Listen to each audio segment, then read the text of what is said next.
আসসালামু আলাইকুম। সবাইকে স্বাগতম। From English to Bangla Facebook পেজে প্রেজেন্ট সিম্পল বর্তমানকাল দিয়ে ৫০০টি গুরুত্বপূর্ণ ইংরেজি ও বাংলা বাক্য শুধু আমি দিয়ে পর্ব ৫। চলুন শুরু করা যাক। I sharpen my pencil. আমি আমার পেন্সিল কাটাই। I write a diary. আমি ডায়েরি লিখি। I listen to the radio. আমি রেডিও শুনি। I repair the bike. আমি বাইক ঠিক করি। I open my bag. আমি আমার ব্যাগ খুলি। I close my eyes. আমি আমার চোখ বন্ধ করি। I check the time.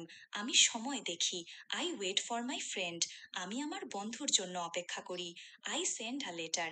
আমি একটি চিঠি পাঠাই। I post a photo. আমি একটি ছবি পোস্ট করি। I keep my promise. আমি আমার প্রতিশ্রুতি রাখি। I break a glass. আমি একটি গ্লাস ভাঙি। I hold a pen. আমি একটি কলম ধরি। I drop the ball. আমি বল ফেলি। I climb a tree. আমি গাছে উঠি। I draw a picture. আমি একটি ছবি আঁকি। I count the money. আমি টাকা গুনি। I wash my face. আমি আমার মুখ ধুই। I press the button. আমি বোতাম চাপি।